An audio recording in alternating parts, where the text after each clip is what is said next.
Hey, what's up you guys? It's Travis. And yes, I'm aware that I'm wearing the same outfit as I was in the last video because this is the second part of the Skype Q&A that I wasn't able to fit in the last video. So without further ado, let's get back into some of those questions. Why am I pointing over here? Neither the questions or the answers are in this direction, so why am I pointing here? Doesn't make sense. Oh my god. Hey, how's it going? Really good. Oh my god, how are you? I'm doing well. What was your question? Do you have like any phobias or like weird things you're afraid of? I'm afraid of wood, popsicle sticks, chopsticks, the ends of pencils, wooden spoons, especially wet wooden spoons. That stuff terrifies me. And also having my neck touched. I can't even touch my own neck. It's free. No, I can't believe you're touching it. What's wrong with you? You just touched it like it was nothing. What about you? It's an animal and I'm really embarrassed of it actually. Butterflies. They're so scary. There's this place in Colorado where I'm from. It's called the Butterfly Pavilion. It's full of butterflies that land on you. You would lose your mind. You'd actually die. Would you date a trans woman? I have a pretty open mind about sexuality, so if I met a trans woman that I was attracted to, then I would go for it. The bottom line is, if I'm attracted to you, I am attracted to you, and I don't really care what anybody else has to say about that. What is a dream you have for the future? Well, to be completely honest with you guys,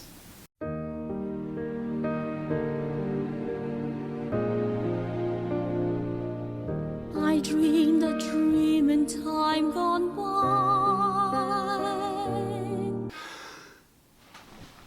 And they turn your dream to shame.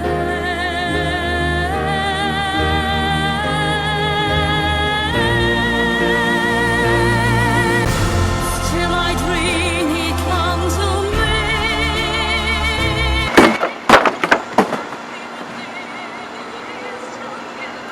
You want to see the dab?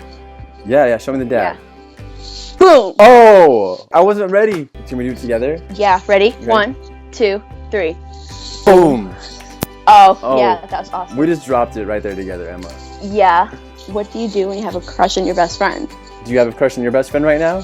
Yeah. That's tough, because I think when you start developing feelings, that puts the relationship at risk. But I think at the end of the day, you gotta be honest with yourself. You'll be better off just explaining how you feel to them, and then hopefully you guys can either move forward and grow into something more, or that they don't feel the same way, then you guys can go back to the same friendship that you had before. did you play sports when you were younger? I did play sports. I played football. At first, it seemed like kind of a cool thing because I got the helmet and I got the shoulder pads and I was like, yes, Halloween, I am set. But then, just 2 weeks after the season started, we had a scrimmage, but they put me on the line. I don't know if it's actually called the line, but that's what I'm gonna call it for this video. In front of me, there is this massive tank of a human being who was probably 5 times my size. I didn't know what to expect at the time. I still didn't fully understand the concept of football. So I just sat there, I squatted into my position, and I was like, hey, we're doing a scrimmage. I'm so excited. This guy's looking straight across from me, and I swear to God, I can see smoke billowing out of his nose. But I'm still oblivious, and so I just look over to him like, aren't you so excited for our first scrimmage? This is fun.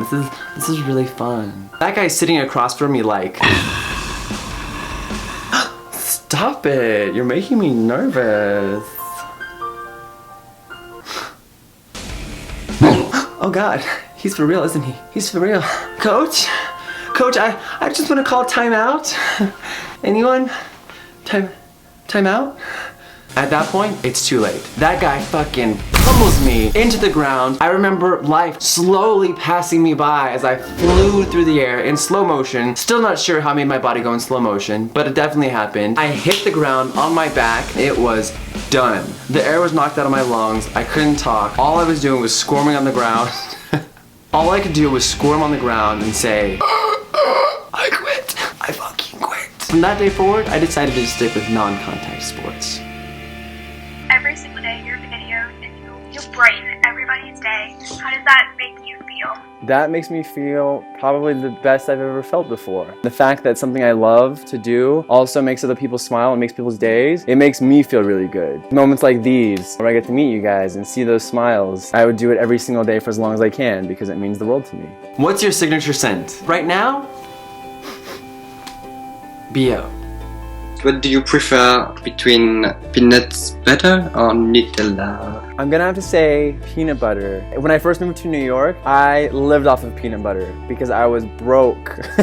So I would eat like a jar of peanut butter every 3 days. Because of that, I think I got addicted to it. So now I still eat a jar of peanut butter a week. Do you really have OCD? If so, how do you deal with its disruptive aspects? I've never been diagnosed as having OCD, but I'd say I'm probably 2 or 3 steps below someone that needs a diagnosis because I can fixate on certain things for an insane amount of time until in my head, it's just right. To be honest, that can be really exhausting. When dating, what special memories do you hold on to when you're with that person? As I've gotten older, I've learned that holding on to memories for too long can sometimes prevent you from moving on to the future. So I think there's a balance to it. I like to hold on to the beginning when you're just getting to know each other. The beginning's always the best. The beginning's always the best. Because you're just getting to know each other and it's always such an exciting time because you don't know about each other, you're vulnerable, you're vulnerable. Oh man, why can't I say that word? Vulnerable. You're vulnerable. Vulnerable. There's that chance of rejection, and I think that excitement there kind of keeps it fun. That concludes the second part of this Skype call Q&A. I had so much fun talking to you guys. These kind of Q&As are some of my favorites, and so if you like them, please be sure to let me know in the comment section below. That's all I have for right now. And so for the second time in this Q&A, thank you guys so much for watching, and we'll see you next time. Hey, how's it going? Oh my god. Wait, I can't see you. Oh my god, my friend's not gonna believe me. I swear to god, she's not gonna believe me. She's not gonna believe me. She's not gonna fucking believe me. In many of your videos, you turn your head and look to the left. What are you looking at? I've actually noticed this about myself too, and to be completely honest with you guys, I'm looking at